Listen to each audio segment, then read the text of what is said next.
Hey there, all you queens and cryptids, and welcome to Queer and Loathing, the only podcast with built-in shoulder pads. I'm your host, Brett Bodie, and with me, as always, are my co-hosts. I'm Mel. I'm Samantha. And this is a very special episode because one of us has the plague and is not physically in the room with us. It's not me. It's me. Oh no! That's the genuine. cough laugh. Yeah, it's all I got right now. Yes. Well, that and COVID. Yeah. Yep. So we're doing some experimental audio. It's experimental, it's avant-garde, and trust me, you're gonna love it. We are also recording from my home, so there's going to be ambient cat sounds maybe. And we normally charge extra for those, so that you're getting a good deal, listeners. Yes. It's going to be a Patreon tier at some point, but for now, you get freebies, bitch. Yeah, so today we're talking about the recent release, Maxxxine. Yes. By Ty West. It's the third movie in the, I was going to say trilogy, but they're already working on a fourth one. Are they really? Yes. I Thank didn't goodness. didn't know that. Yeah. So the X series, I guess, starring Mia Goth. They should just be called like the Mia Goth quad. Yeah. I guess it's just a franchise now. Yeah. So this one is a sequel to X. The second one was Pearl, which was a prequel to X. And so this one goes back to that original timeline and follows Maxxxine, who's the heroine of X. And now it's like 7 years later, and she's no longer getting terrorized by horny olds on a farm. And she's doing Blonde. sex in LA. She's getting terrorized by a different horny old. Yes. Yes, you can't quite escape the horny olds. You're never quite free of them.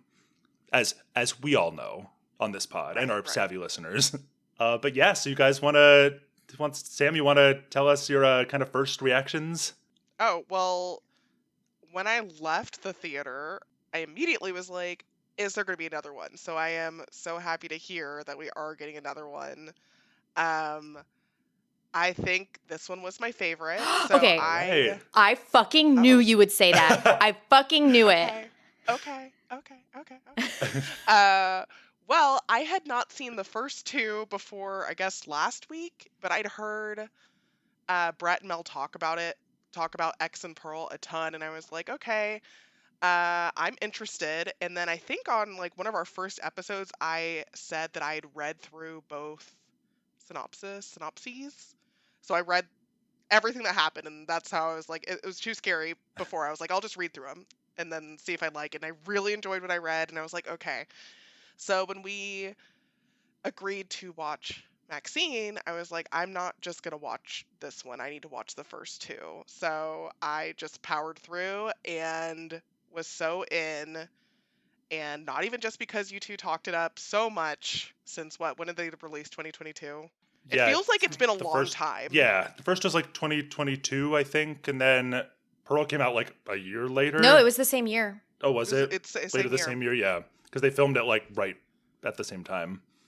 And I loved reading about all that. But yeah, so all that to say, I loved X. I loved Pearl a little more, and then I loved the shit out of this one, and I was so ready for the 80s.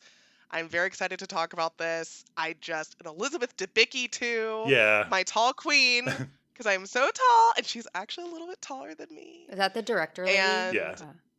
it was just everything I needed. Okay.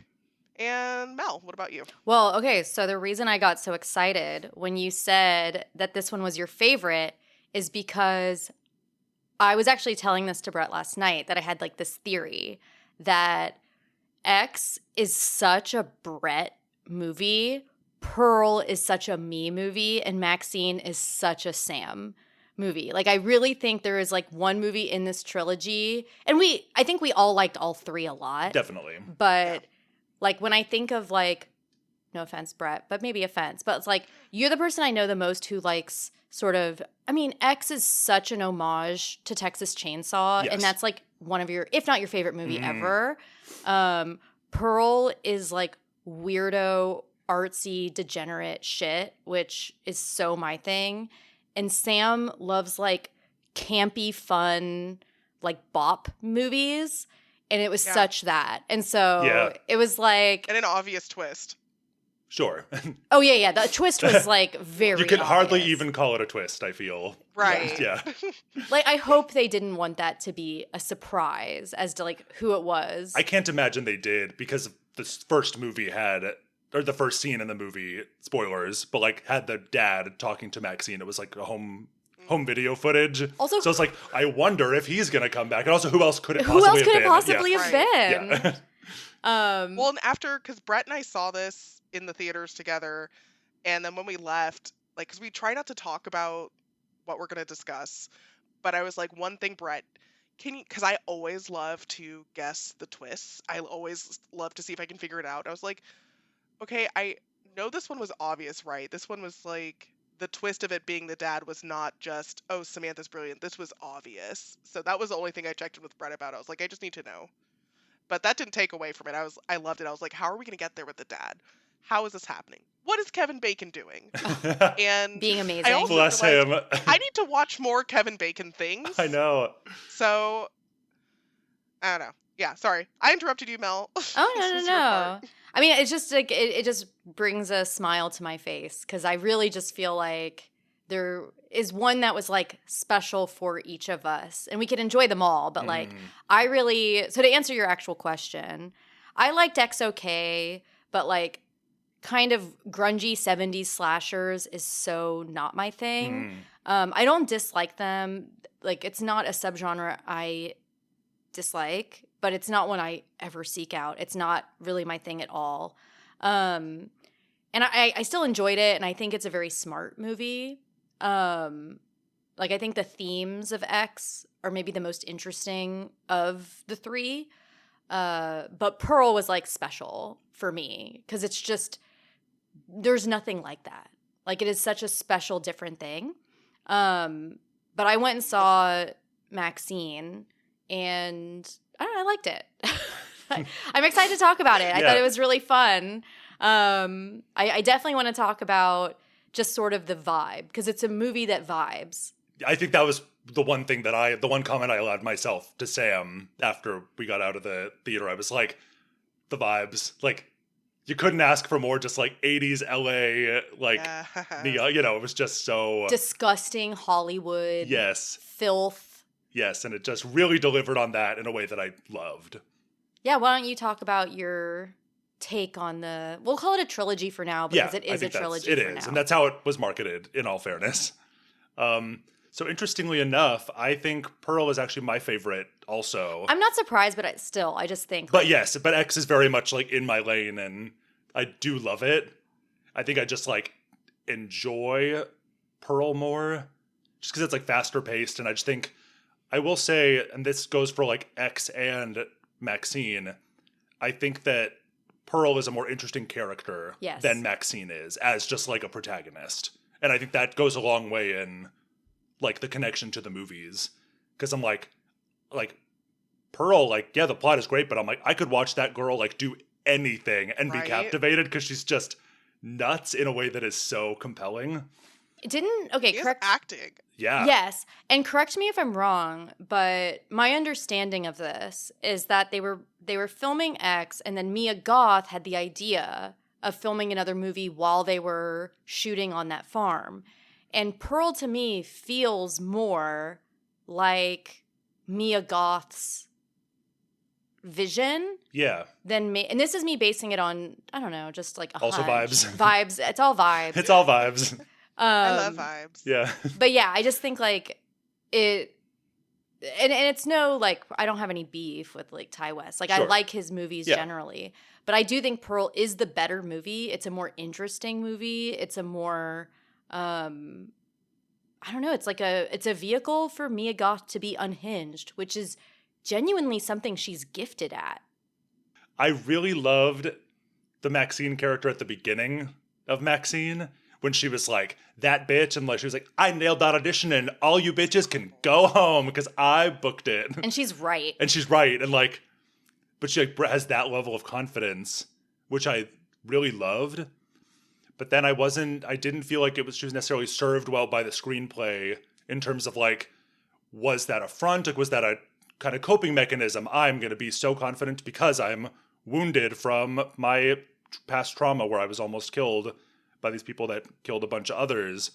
Or like, was she genuinely that confident and she's now like breaking down? I don't know. I just didn't feel that I felt that through line from the screenplay. So like, she gave a great performance with the material she had, but I just felt that not only is the Maxxxine character not that interesting, she wasn't even that well served like by the screenplay in this one. Yeah, she's not written to be very emotive in ways that Pearl was. Yeah. Right? Like that's Pearl true. is all about moving that crazy fucking face and showing her emotions like on her sleeve.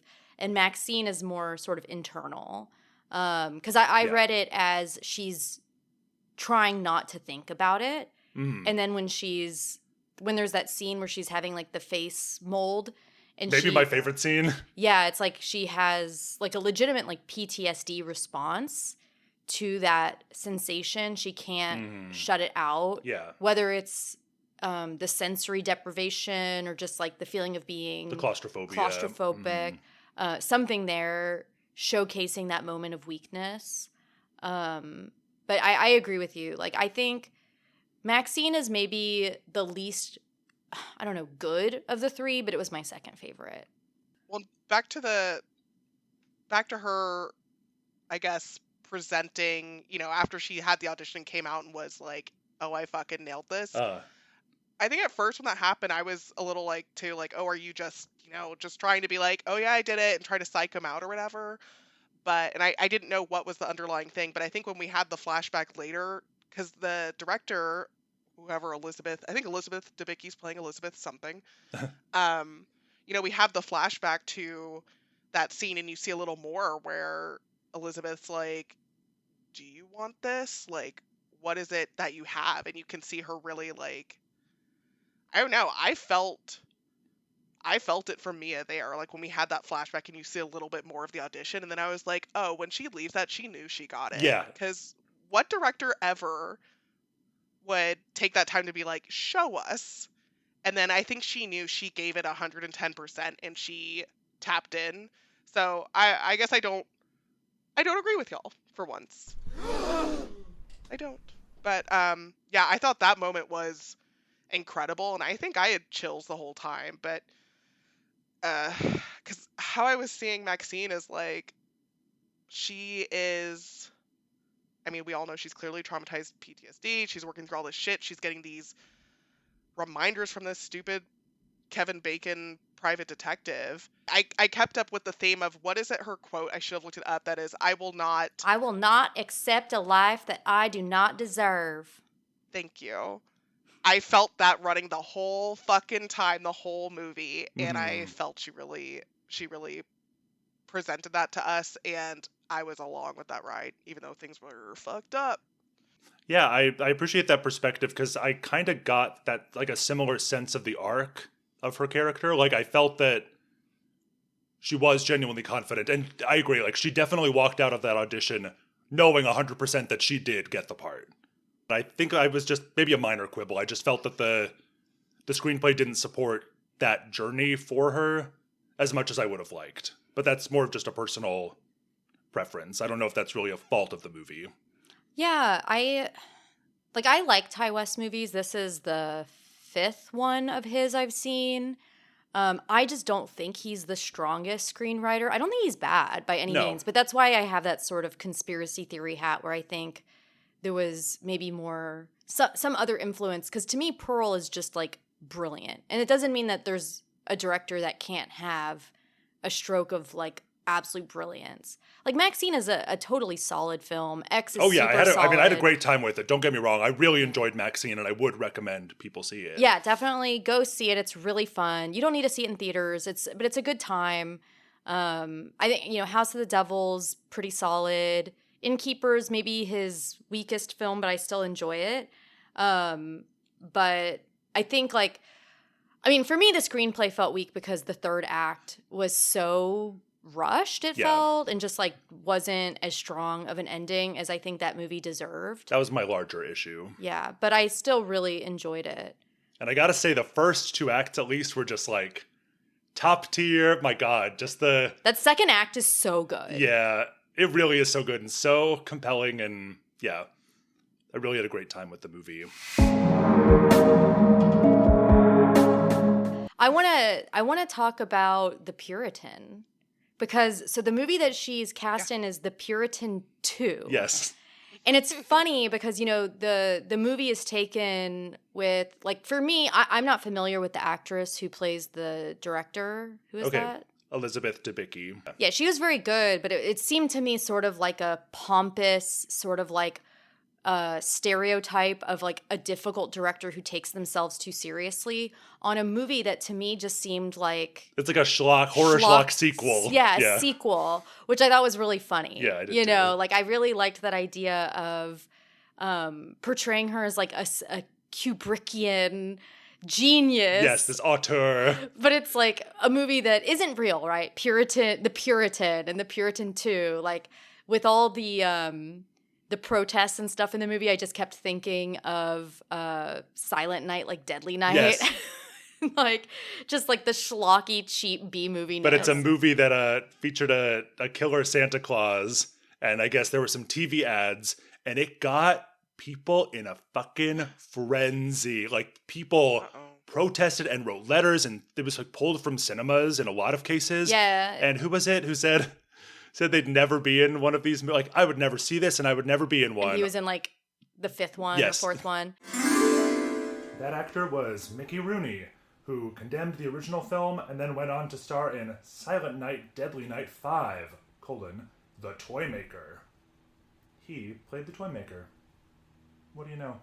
I don't know, but it's one of those movies that's not that good or interesting, but it had such, like when I think of like a movie that just had like a huge amount of protests surrounding it, that's the one I think of. Yeah. Because they're like, kids are going to be scared because it has like the poster for Silent Night, Deadly Night is like a Santa in the chimney with like an axe out. Yeah, and that was why people were so upset about that one. And The Puritan seemed kind of like similar in it's like, oh, this is like blasphemy. And it just Yeah. seemed like a super like schlocky B movie. And I love that that's what Ty West picked.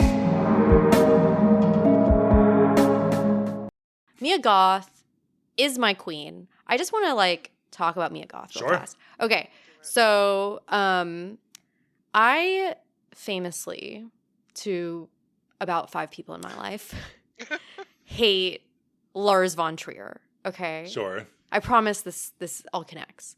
But my favorite thing he ever did was like discover Mia Goth for film. Because I'm pretty sure her first movie she was in was Nymphomaniac Volume 2. And she is like, in my opinion, and this is not like my quote, like someone else said this and I agree, the most interesting actor in genre movies right now. Like she really does amazing performances. Like between, I would say, Pearl, Maxxxine, X, and then Infinity Pool, which I'm not sure if y'all have seen. Yeah. Yeah, she's just like a force to be reckoned with. Like, And I actually really liked her in the Suspiria remake in a Oh, very yeah, different yeah, role. yeah. But like I that was before I really knew who she was. And she's kind of like, it's weird because she's not unhinged in that one. She's playing just like a very like nice friend character. I'm laughing because the Suspiria remake got brought up and it wasn't me this time. Oh, and I was actually going to bring it up because I was telling Brett how whatever week this was when I was like, okay, let me watch X and Pearl before Maxxxine, and I got through. I finished Pearl and I lived in that final scene of her just cry smiling. And then whatever I was watching on, I don't know if it was what I was watching on or what I was looking up on IMDb, but it was like Suspiria, and I was like, I'm in it now. They always talk about it. Do I watch Suspiria next? Did And I you? was like, I did not, because I was like, oh shit, there's a tease. Suspiria and a Suspiria remake. I cannot remember which, and should I watch the first one, or is the remake bad? So this is me saying I almost did it. I almost was like, let me just watch both of them, but I was like, let me check because I don't want to fuck it up. And then You want to watch both. You watched the wrong one first. What? You want to watch both of them.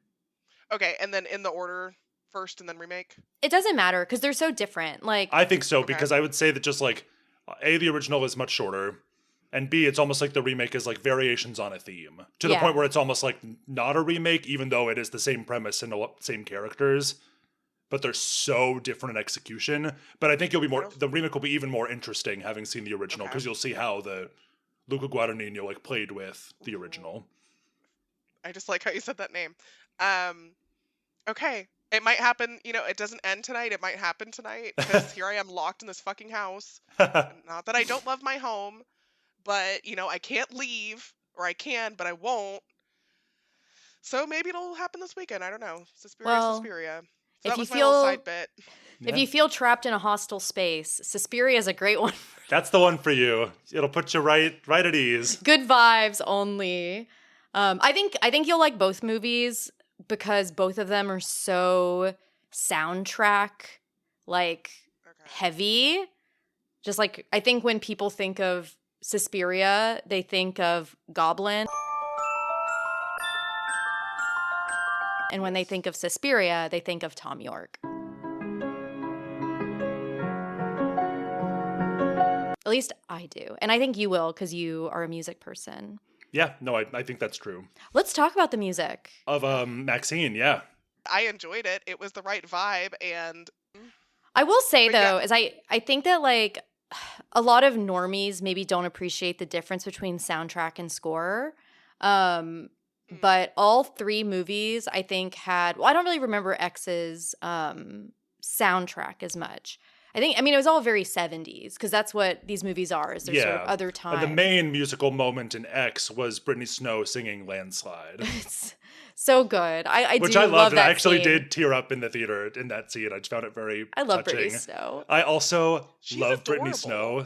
Yeah, I just have always loved her. Like, she's great in Hairspray. Crazy Hairspray. Ex-Girlfriend. Yeah, she's just like pitch perfect. She great just like is great in everything. I'm a big fan. But I do think for this movie, the score was great and the soundtrack was so good. So I agree. there's the scene where she's in the nightclub and they're doing their little moment where they're gonna like catch Kevin Bacon. They're making bacon. And it plays Frankie Goes to Hollywood, Welcome to the Pleasure Dome. And it is so iconic when you watch it again. Because like I was in the theater and it starts playing and she has this like amazing makeup on. The like red stripe Yeah. across her eyes. Yeah. And then the song comes on and it's like, in Xanadu did Kubla Khan, a pleasure dome erect. And she's just like walking through. Yes. Kevin Bacon's just like sweaty and agitated. That was probably my favorite sequence in the movie. Is I that did like whole that whole sequence from like him going in or her getting ready for the nightclub through The car compactor. yes, car Yes. compactor. Oh my god. A very awesome, memorable, like probably soon to be iconic death in the movie is when Kevin Bacon It was gets great. compacted. He's like handcuffed to the steering wheel, I think, of a car, and it's in the car compactor, and it just crushes him, and then there's just like a geyser of blood that flows out of the car, and then some dogs lick it on up. Yes. The whole time I was like, is it? It's still it's gonna, yeah. He's gone. He's fucking gone. He's fucking smushed. And these dogs are here to eat up. Yeah, I thought they were Yeah. gonna like question him. I did too. And no, they just Right. wanted No, to they smush him. They're just like, he can go. and And I loved that. respect Yeah. it. Yeah, well, that was so funny that her literal her manager / like her agent / Yes. lawyer. Oh, he's so good in this. Yeah, I did Yes. love him. And like, who was that other guy? He was like he was just like the bouncer. Or yeah, whatever. that's what I thought. And they were just like, yeah, we'll help you murder some guy. Like, say no more. Like, we got your back. We're gonna trash compact. We're gonna make some bacon right now. What's his name? Esposito? Giancarlo Esposito. Giancarlo, he's like, of course, everyone knows him as being like Gus Fring in the Breaking Bads. I was not gonna help you. If you I- couldn't find it, I was just you gonna could see watch my it. face. I was like, the wheels were turning in my head. Well, I was just impressed that That's you remembered the character's name and then not the title of Yeah. the show. Oh, Gus Fring Yeah. from you know, Yeah. Yeah. the show. If you know, you know. Yeah. The show. If you know, you know. But I think Giancarlo Esposito is actually such a great like scenery chewer and like cheeseball, because I thought all the performances were really fun. Like everyone was like really going for it. Oh yeah, and very star-studded cast in this one. Yeah. I mean, obviously Mia Goth, but there's just and Kevin Bacon, but like Elizabeth Debicki, Michelle Monaghan, Halsey, Yep. Sophie Thatcher, who's on like Yellow Jackets, and she was in The Boogeyman, and she does a ton Yeah. of stuff, and like a really minor role. Bobby Cannavale. Yes, yeah, thank you, Bobby Cannavale. Yeah, so yeah, Giancarlo Esposito, just the. So Ty West did two, we already mentioned them, but Innkeeper and House of the Devil were both small but well received, especially I would say House of the Devil. Yeah. Like, it's a very well received movie, but they weren't by any means big releases. No. Right? They're really like kind of small horror movies. And then when they filmed, like when A24 joined forces with Ty West and he filmed X, for all they knew, that was the only one he was going to do, and they were going to see how that went, right? And then X did well, and I think Pearl probably did a little even better. So it makes sense that they're like, oh, we can like really spend money now Yeah. on this movie. And I think that came across in this one. Like you could tell the budget was pretty high, not just from the cast list, but obviously definitely from the cast list. But like the sets and there's all this stuff that takes place on the studio backlot. Which I thought was really cool. They got the Psycho house. I loved our tour. Yeah. And she thinks she sees Pearl in the window of the Psycho house where like Mother is seen in Psycho.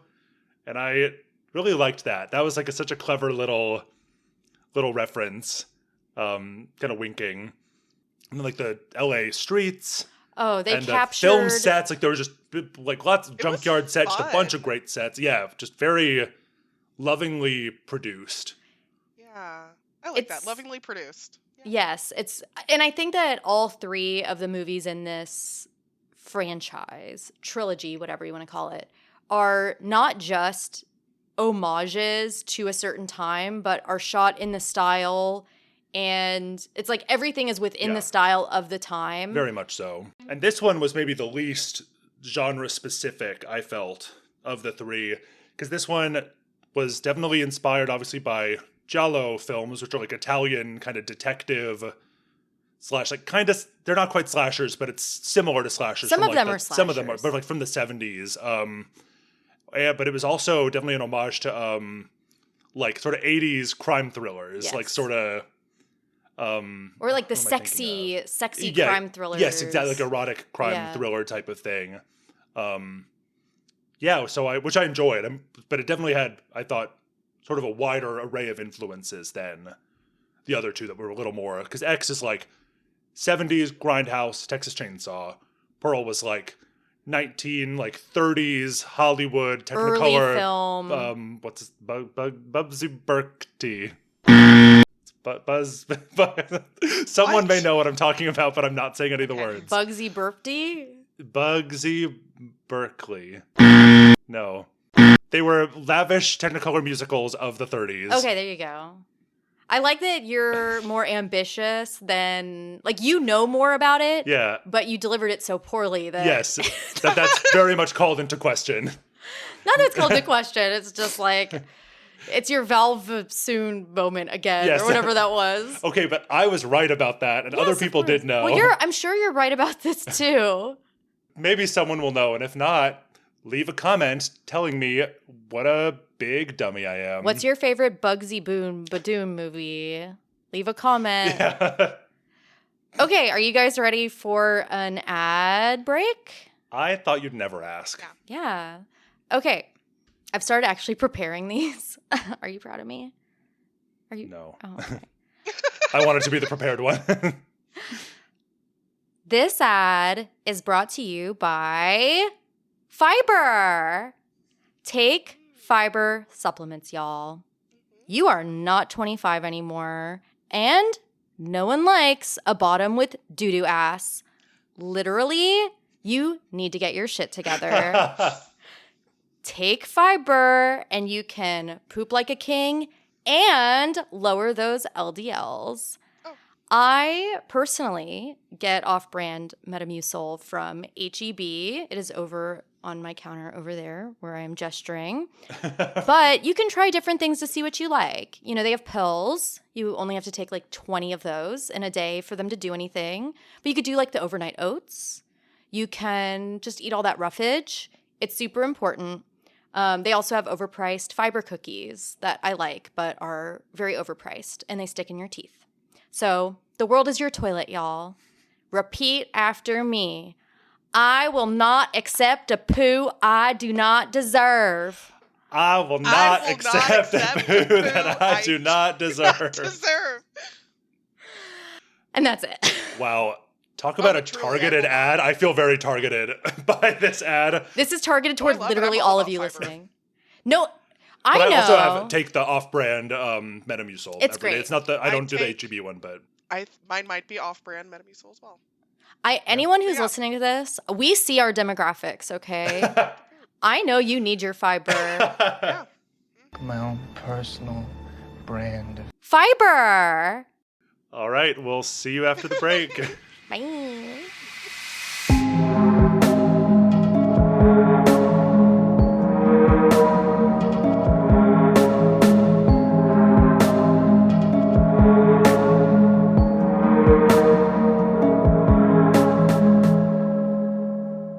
Welcome back, everyone. I hope you all took your fiber, had a clean poo or two, took a dick or three, whatever you wanted to do. And now we're going to continue discussing Maxxxine. Yeah, it do be Maxxxine. Yes, because there are 3 X's, which is very appropriate because it's the 3rd movie in the X series. And it's triple X because she's a porno lady. And that's called Layers, and that's artistry. And you just learned about it here on Queer and Loathing. I will say, kind of going back to Ty West as a director, while I do think that the movie sort of drops off in the 3rd act, I think this movie had the best, maybe, up until the end, some really good pacing. Because, like... Yeah.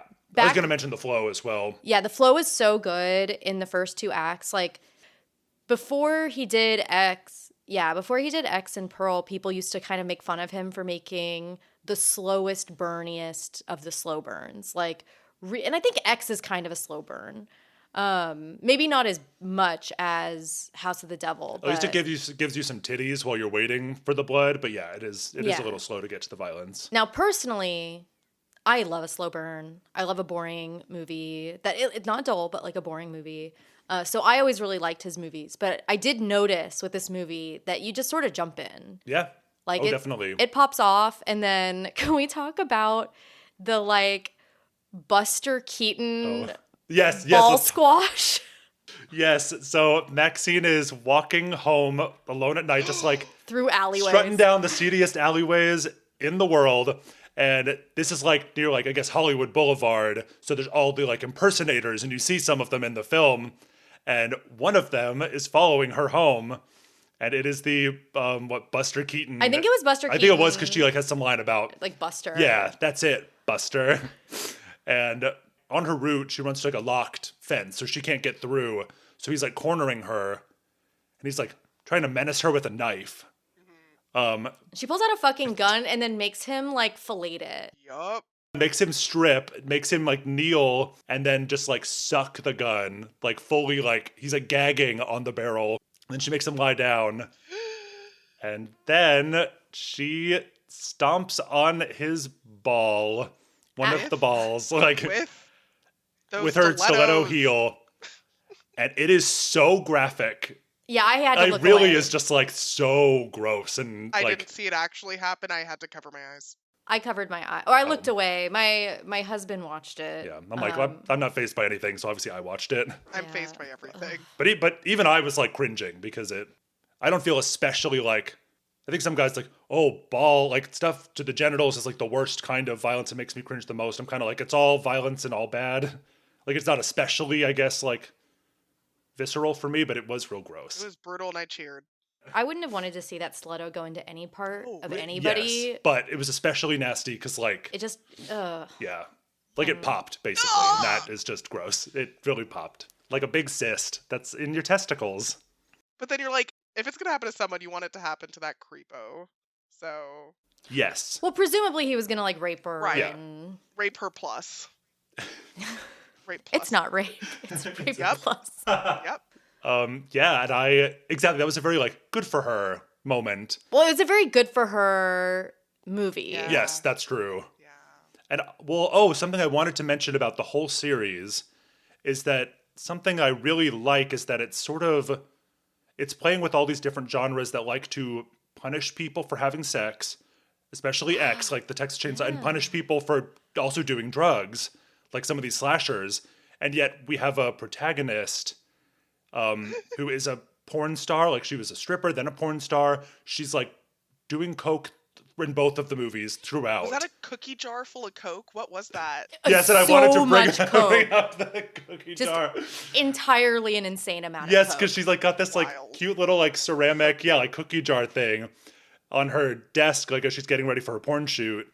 Her coworker leaves, and then Maxxine removes the lid, and it's just full of coke. And she just like takes a little spoonful, and I was like, "Bitch, that's like 2 pounds of coke on your desk. What is your life?" Not that I've ever seen coke before or even really know what it is, but that was like a comical amount. It I was. laughed. Yes, I did too. I think I thought it was so funny. And I just liked that even though characters do have sex and then are killed in the movies, it feels like it's explicitly making a point to not be punishing people for having sex. And I think that they really highlighted that in Maxxine because the whole antagonist plot was to like punish the sins of Hollywood and these like sex workers and the people who make like the smut or whatever.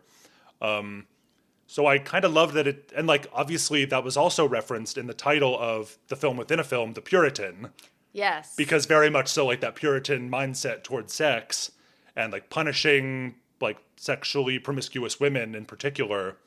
And I just really loved that this movie highlighted that so much and was like basically saying like people do have sex and like some people have sex for money, and you know what? There are worse things in the world, bitch. Like, at least you're not cutting people up like the Nightstalker.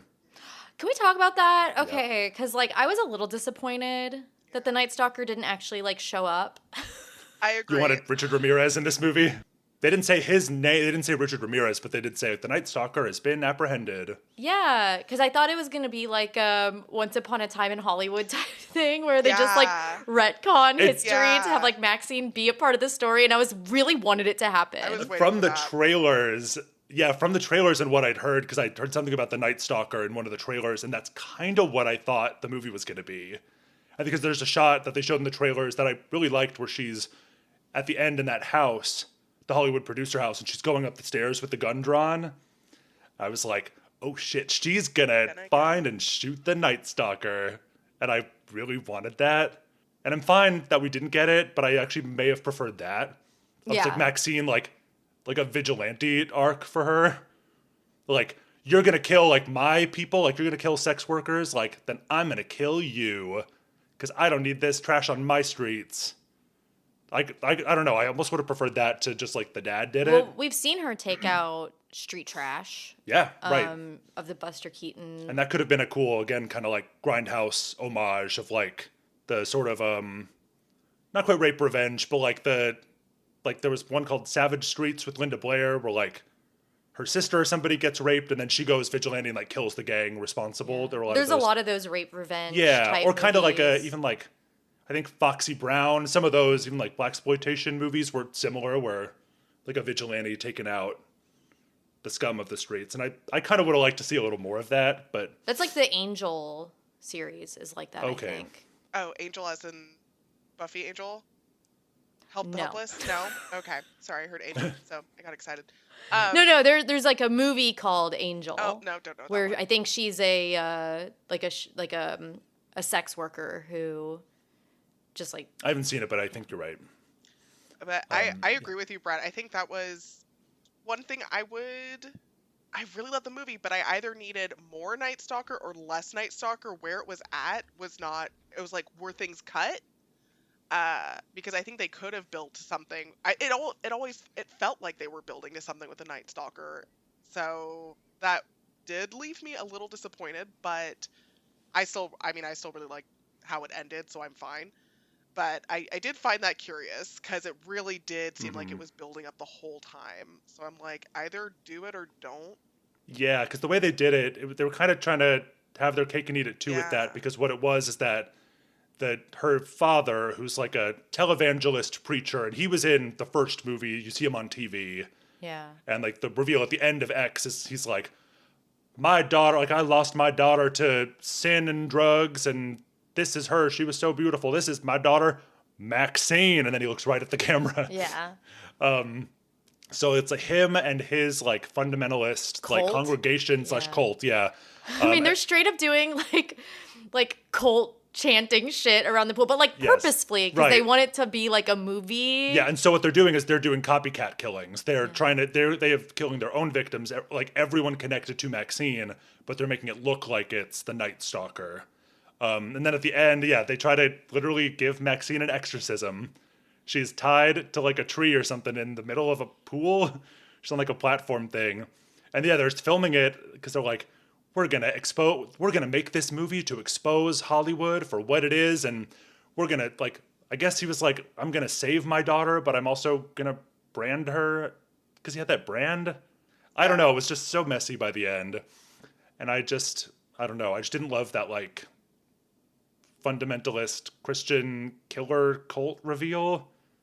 I don't know. It just didn't feel like properly thematically integrated. Well, that's what's interesting is it's not like it was out of nowhere because they No. keep showing us the protesters for the Puritan and Puritan 2 movies. Yes. But yeah, it just felt like very, I don't know, like, as you said, it didn't feel cohesive with the rest of the movie, even though it probably should have, because they were sort of leading up to that.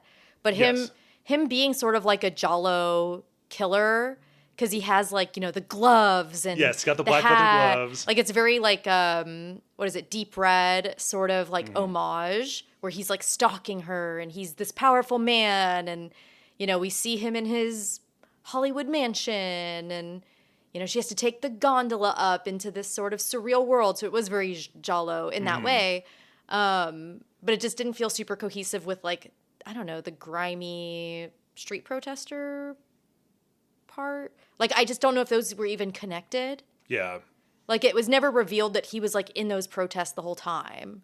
Right? I took it as they were connected. It wasn't explicit, but just Maxxine did have like a stare down with that one protester. And I don't know if this is true, but I would assume that he was like one of the cult members at the end. Like, I'm not saying it was all the protesters, but I felt that there were at least like probably a couple of cultists who were protesting and also keeping an eye. Because obviously they were watching Maxxine, her every move, because they killed everyone she like talked to. Literally just like on the street, like, hey girl, walks on by and like, that woman is dead now. Because Maxxine like made eye contact. And then also I wanted either more or less of the homicide Cops? detectives. Yeah. Michelle Monaghan and Bobby Cannavale. And I like both of them, and they were both good in the movie, but it was just kind of like, they didn't end up serving any purpose to the plot at all. Except to show up at the end. Yes, and Michelle Monaghan did, I think, sort of break through Maxine's shell and was like, these are your friends, like, wouldn't you want to help them? And like, even though Maxxine didn't volunteer any information, she was like, I don't talk to cops. And I was like, good for you. Yeah, right? But then there was that, I kind of cringed. This is the only part that I really didn't like. She's in her apartment, the like news is on, they're talking about the Nightstalker, and you see like, she's doing such beautiful acting. You see it on her face. She's like, basically like, oh, maybe I do owe it to these murdered friends, and like, maybe I do need to step up and like do something. I can't just keep running and keep being in denial and like, staying one step ahead. I gotta confront him. And it's like so beautifully done. And then there's like a flashback, like audio line of like, don't you need to help your friends or whatever? And I was like, oh, it's so clunky. Why'd you put that line in? Like, don't you trust Mia Goth's performance? Like, she was showing the audience exactly that. Like, we didn't need to hear the line. I don't know. I just like really cutting ahead to what I loathe. I think that moment in particular is probably what I loathed.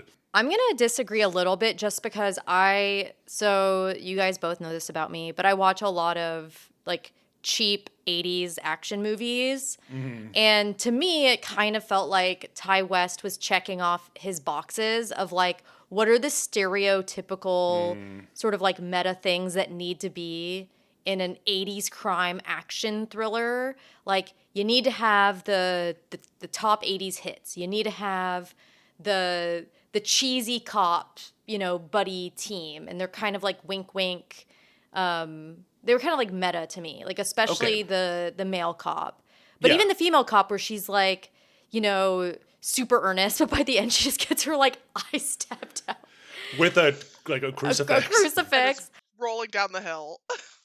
Yes, and she just rolls down the hill. Like, to me, it all just felt like very like he knew what it was. But Sure. I agree with you. It's like the movie wasn't quite committing either way to being like serious, or does it want to be like a Malignant type like farce movie, and it wasn't fully committed to either. I mean, I was more okay with it, but No, I see what you mean about that being sort of a direct influence to that, or homage to that type of movie. yeah, you need the cop, you need the friend. One thing I liked that cop. wasn't in there. Yeah, the good cop, and very them like saying that, Yeah. right? One thing I like that he didn't include was that she doesn't have a love interest, Yeah. Yeah. I really Well, I liked think it. her love is the spotlight. Yeah. Yes. Like that's what she's all Her love about. is herself. Mm-hmm. She's got to take her number one.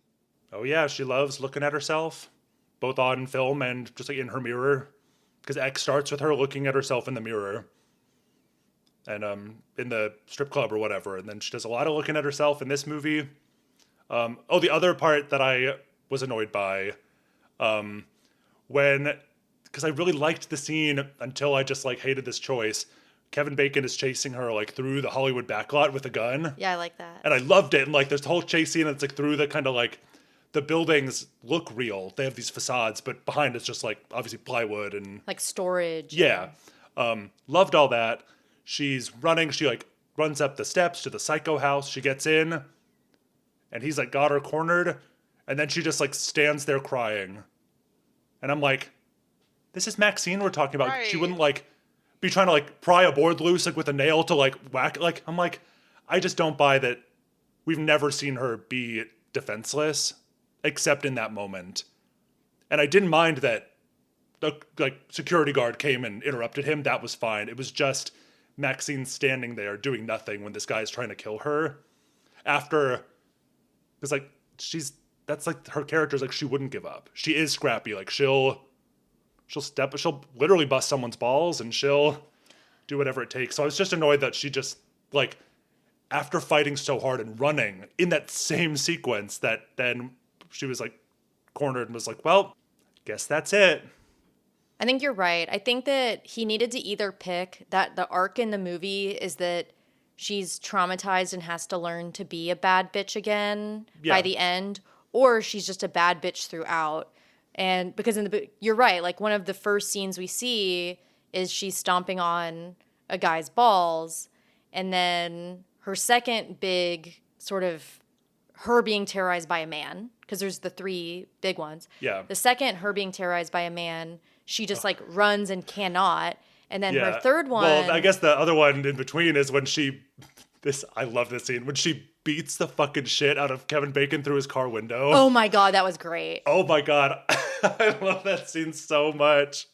She's like, because he's like following her and filming her. He's intimidating her. Yeah, she's driving and she sees that he's following behind her in his car. So she pulls over and he's like filming her and like, there's nothing you can do and you can't hide from me. And she has her keys, right? Yeah. She has to put She starts punching her him keys in between her fingers and punches him in the face so much and smashes his camera and like kicks his like side view him mirror up. off. Yeah. She fucks him up ready. so bad. So then I just really hated that. She was Yeah, defenseless you're in that right. scene. Can we talk about Kevin Bacon a little bit more? Because Yes. he was such a standout performance, in my opinion. Yes. We mentioned in our Amazing Tremors episode, which you should go back and listen to if you have not, but we talked about how he's kind of a scream queen and he still just like clearly loves horror movies, or he would not keep doing it. Yeah, I really loved like basically all of their scenes together.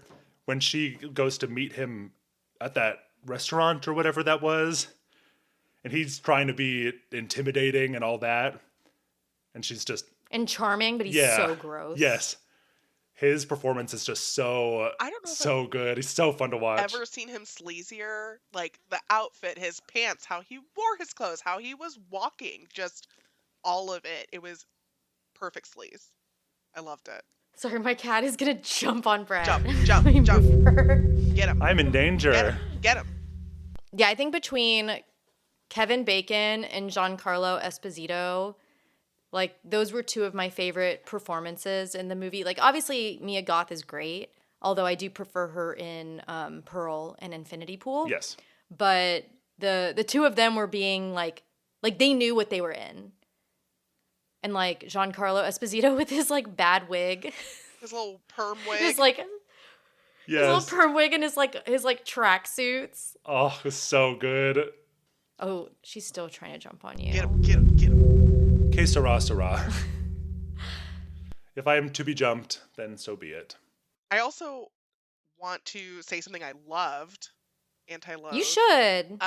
Defend the movie. Oh, it's literally just outfits. Because I'm not like a huge fan of 80s looks, but I'm kind of into it. I don't know.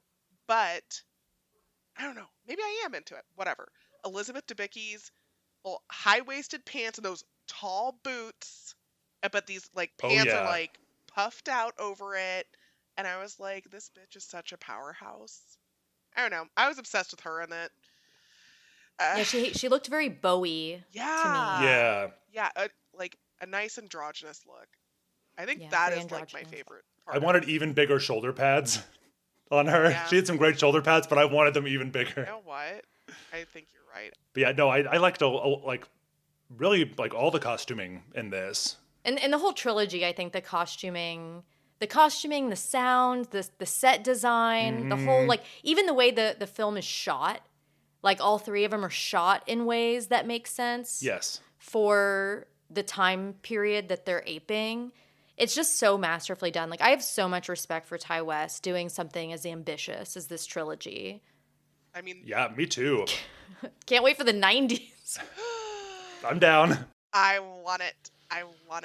Well, I'm like, you could do one in every decade, basically, because you could do more Pearl movies, like, at different times in her life, too. So, I'm like, you could do any decade you wanted, I feel. I want to see him jump ahead to 2050.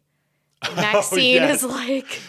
Maxxine is like sexy. I want to go to like, year 3000, and Maxxine is just like a sexy, like, brain in a jar. Oh, yeah. Wait, but what do I loathe? Is that where we're on now? You don't have to loathe anything. I'm not sure I loathed anything. I had a solid week with the trilogy, and I'm really happy I did it. It was a fun time. And I agree with you. It's beautiful. Like all three are beautiful in their own. Sorry, I've got the COVID brain now, so I'm like trying to get these words out. You're doing amazing, sweetie. Oh, thank you. But this one, It was like Mia Goth voice. Did you loathe yet, Mel? I mean, I don't know if I loathe anything. I did not love I think just like the third act, there were things I really liked about it. Like I love her going up the very slow sort of gondola. Me too. Descending into the Hollywood sign. Yeah. Like having the final showdown at the Hollywood sign. I did love that. I didn't love the sort of like vision sequence that she has where she's like seeing herself like oh, this is what my life is going to be if I shoot him or whatever. Yeah, right. And I'm going to be a star and they're going to make a movie about my life. Like just do that. Yeah. Just film that.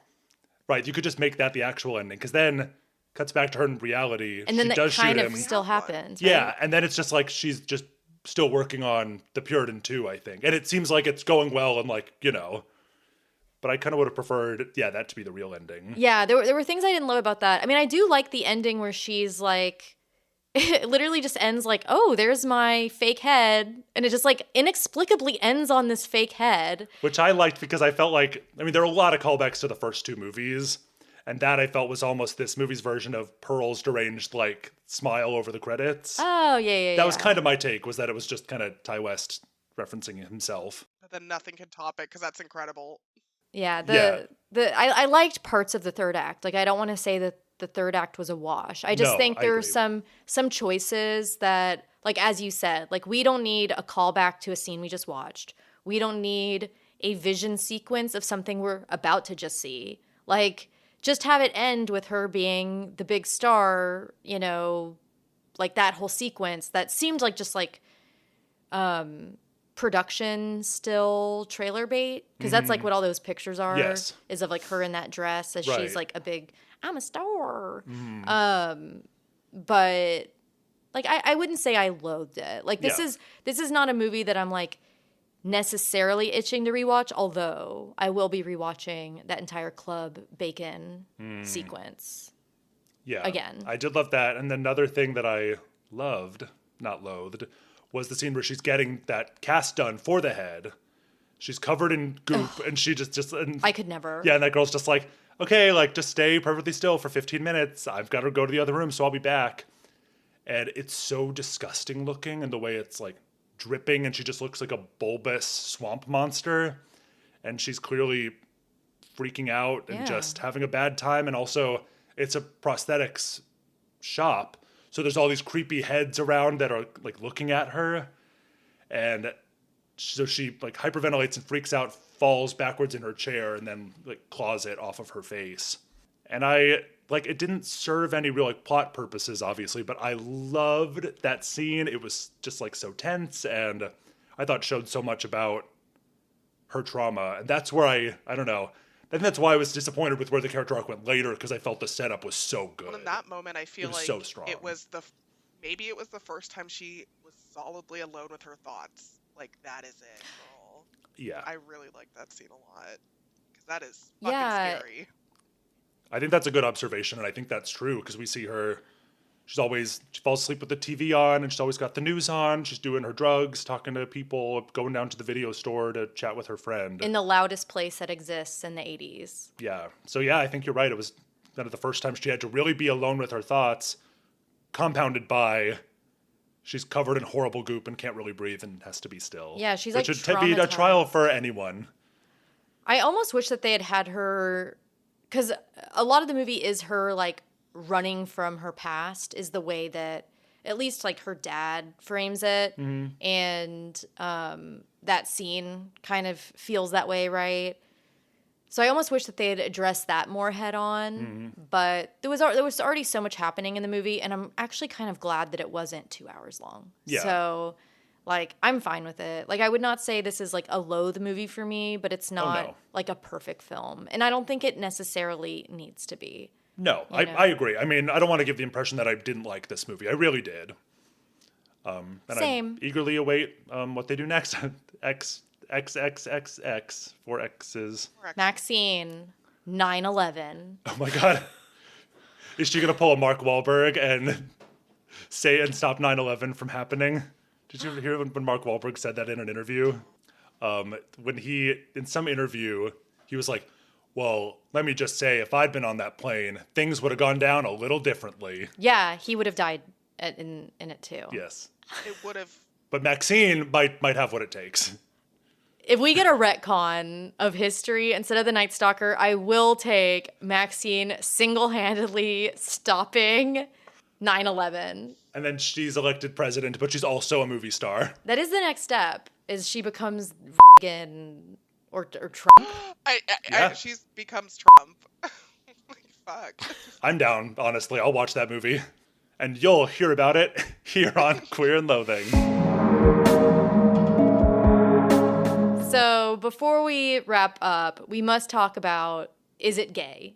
Yeah, we got to talk about the gay. Sam, what did you think? Me and I to be first. I don't know if it was that gay to me, but maybe I missed things. I don't know. I will give it a score of 1 out of 5. We'll do no 0.5s this time.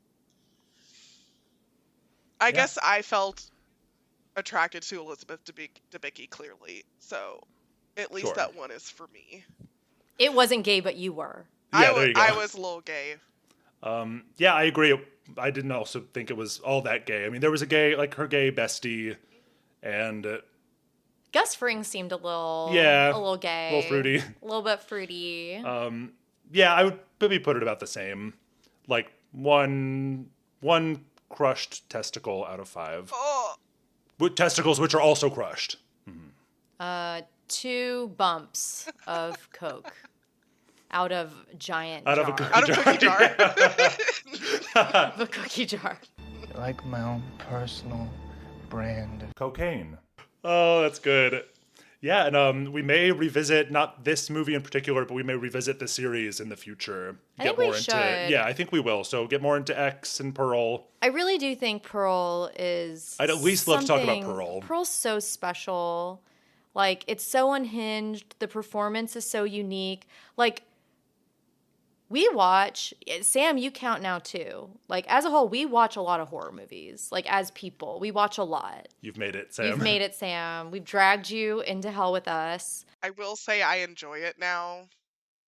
Y'all have broken me, so congratulations.